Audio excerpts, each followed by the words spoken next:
For you. The spell will keep it from wilting. She said you would need it for the journey ahead.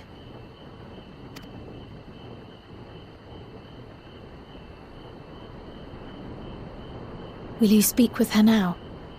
I cannot hope to match Minfilia's clarity, of course, but...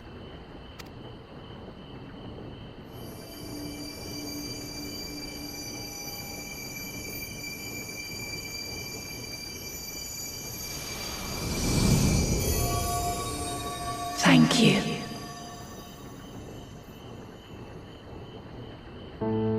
Do not worry.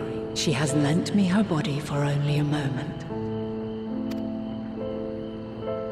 Just as I could not save the first from the flood of light, it has become arduous for me to interact with the physical world without assistance. Though I might converse with you for a time, the incorporeal form I assumed on the ship would be incapable of casting even the simplest enchantment. It is in the depths of the ethereal sea, the place to which all life returns, where my influence is greatest. After Minfilia's sacrifice on the first, it was to the sea, here in the source, where I ferried her soul. I wished that gentle spirit to find rest in the world she loved so well. Her, and another who may yet have a part to play, though that will depend on you. Take the flower, walk free, for you are free, to go where you wish, to believe what you will.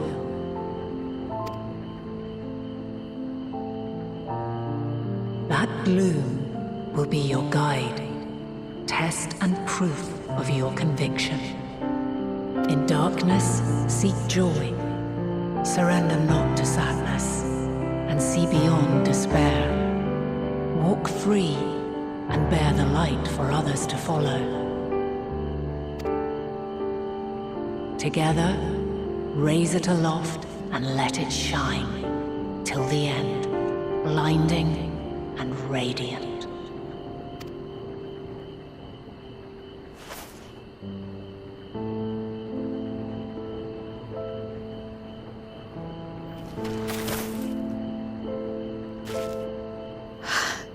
That was all too brief. Already she seems so far away.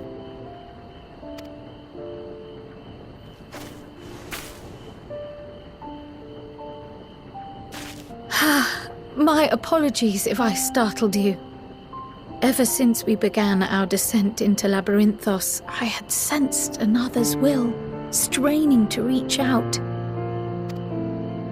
Even with my particular talents, though, I was unable to make a connection at first, so weak and tenuous it was. Once I took hold of that wispy thread, imagine my surprise to discover it was Heidelin herself.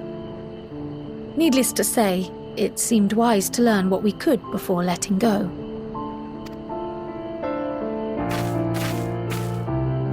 Her answers were more cryptic than I would have liked, but at least she left us with a guide of sorts, that unusual flower.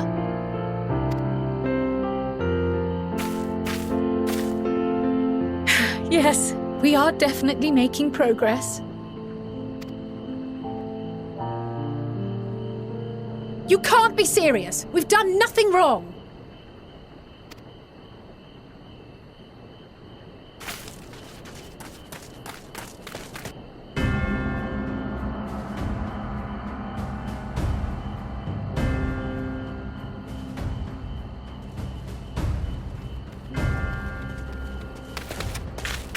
Master Fortuno? What business has the Forum with us? Obstruction and suppression, apparently. Mistress Baldessian, our records show you facilitated the Scions' entrance into Sharlayan by claiming them as assistants for your organization. We are aware of your investigations. After alerting the major institutions to the presence of potential troublemakers, we received word from an Archean custodian. a group operating under the auspices of the students, skulking about Labyrinthos and engaging in clandestine behavior. Clandestine? We may not have entered Sharlayan as scions, but we did naught to conceal our identities. Our only purpose in this city is to seek the truth. I can think of no reason why our actions should warrant the Forum's intervention.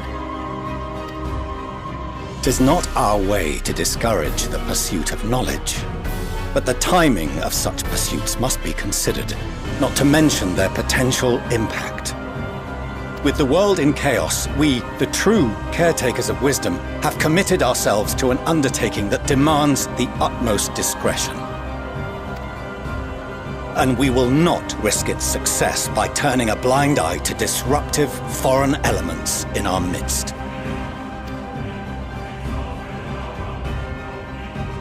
What, then, is to be our fate? Will you put us on a ship back to Eorzea? The Forum will convene to examine your case. The results of said inquiry will determine your future in this city. As for your absent companion, he has already been detained.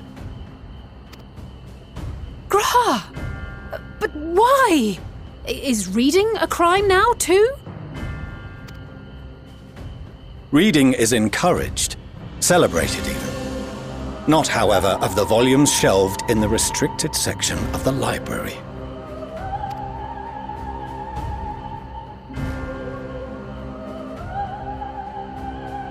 Refusing to comply will only make matters worse. Let us instead treat this as an opportunity to open a dialogue with the Forum.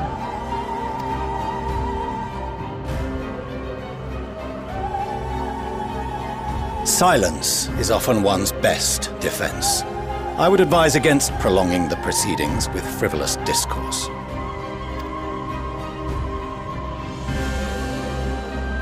But enough. This is not the place for debate. The rostra await.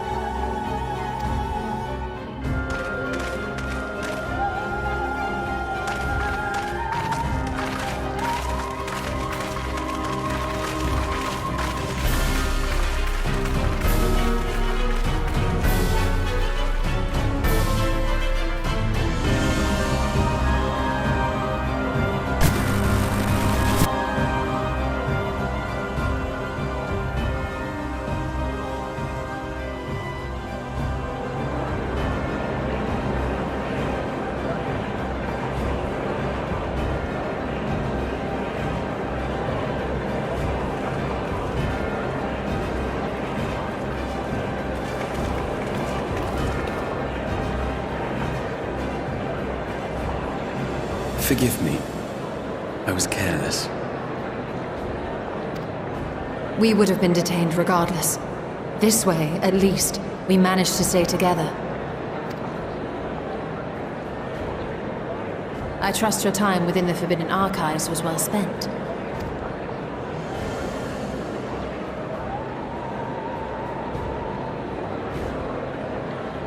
The Forum will come to order! This inquiry is now in session. As Speaker-elect, I will be presiding over the day's proceedings.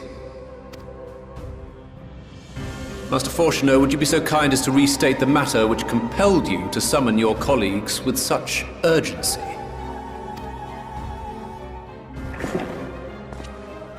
As you are all aware, we recently denied Eorzea's request for Sharlayan assistance. Since then, certain individuals dissatisfied with our decision have taken it upon themselves to interfere with our work. They entered our nation masquerading as associates of the students of Baldessian. But these malcontents are better known as the Scions of the Seventh Dawn. These militants wield influence with both the Eorzean and Eastern alliances, and are inextricably involved with the crises presently afflicting the world at large. Loose in our city, these warmongers sought to meddle with and expose matters of state secret. What are they, if not a dire threat to be expelled?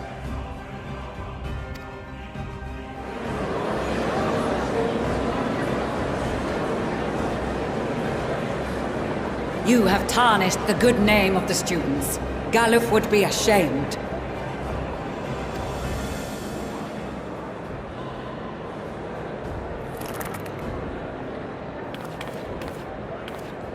Galuf Baldessian was never one to forsake his fellow man.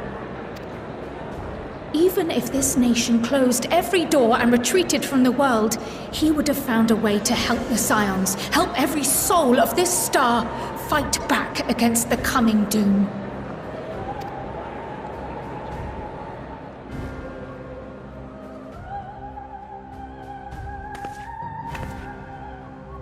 A terrible enemy stands poised to lay waste to all we hold dear. In the face of such madness, Eorzea reached out to Sharlayan, a respected ally, in the hopes of forming a united front. Was your curt dismissal truly the best you could offer?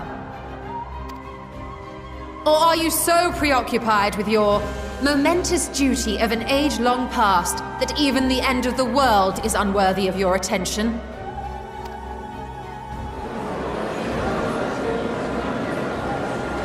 Whence came this revelation?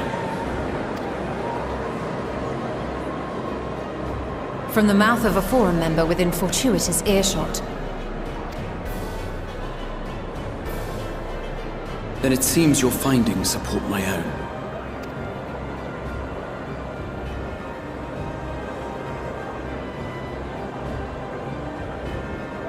The reason I visited the restricted shelves was to study records of the Forum's policy-making process, to better understand the historical trends underlying their most major decisions. At first glance, the positions of neutrality in war and the accumulation of knowledge above all else appear constant and consistent, the unchanging pillars of Sharlayan society. And once upon a time, I might have left it at that. These days, however, I am more attuned to the subtleties of governance, and so I noticed something odd.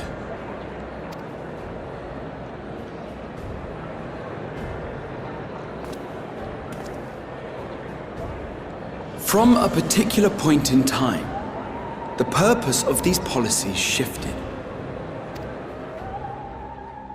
No longer was knowledge preserved for the benefit of society. Rather, society was to be gradually reshaped to ensure the preservation of knowledge.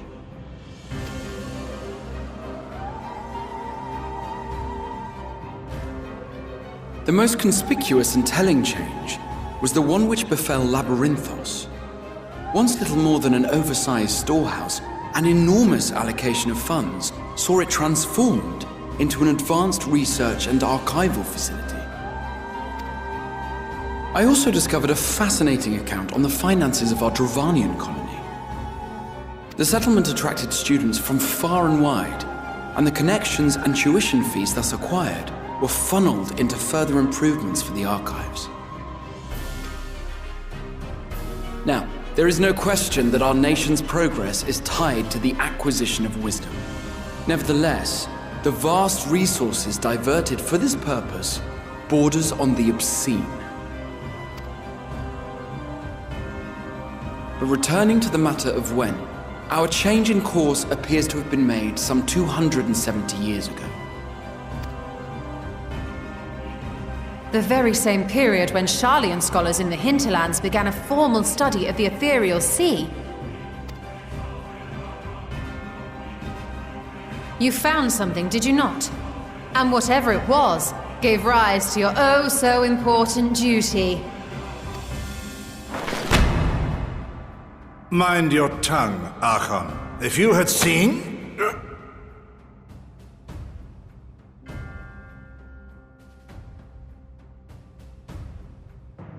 Yes, we are bound by a duty we cannot ignore. Knowing this, what would you have us do? Abandon our vital work and join you on the field of battle? We will never choose the way of the sword. We will fulfill our mission not through strife and bloodshed, but survival. Come what may, we shall live on. We must. Do as you must, then. But we Scions will fight until the heavens fall, until our last breath.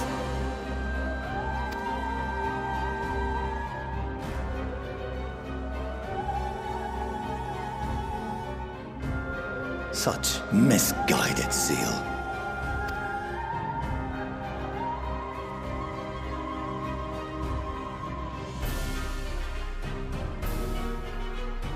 Father, Master Fortuner, I fail to understand the stance you have elected to take. But by the same token, I have yet to find a compelling argument to counter the challenge you put to us in Gridania. Still, in the midst of my uncertainty, I must trust in myself to do what is right, as others have chosen to trust in me.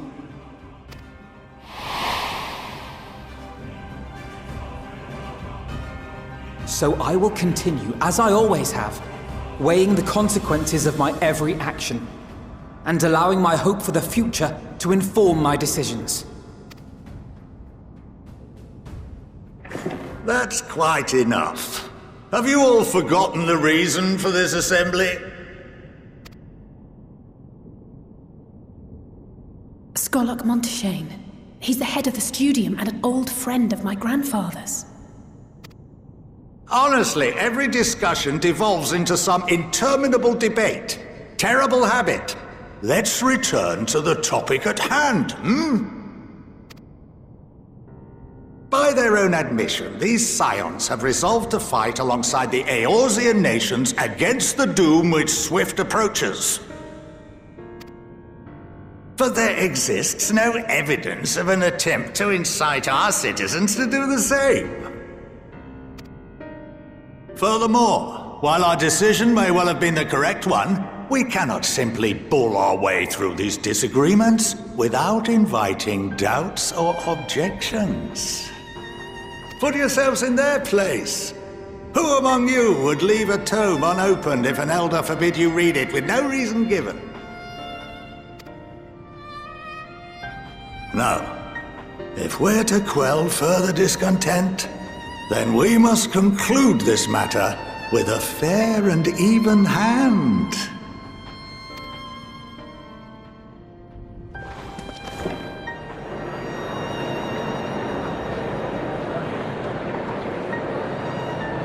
Order! We will have order! Master Monteshane raises some valid points. Keeping such concerns in mind, I propose we enforce the following measures. Until further notice, the students of Baldesion are to cease any and all activities within the domain of Sharlayan.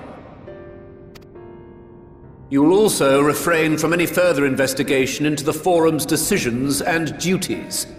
Failure to comply with these restrictions will result in the immediate expulsion of your Scion associates.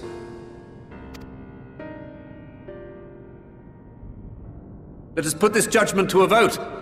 All in favor, raise your hand.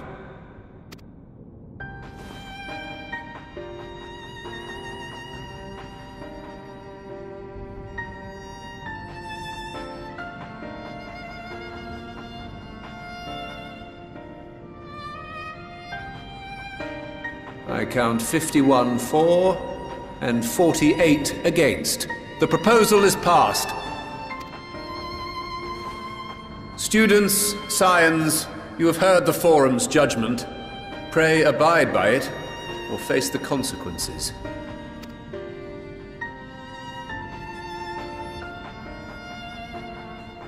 Honored members, I thank you for your time. This inquiry is concluded.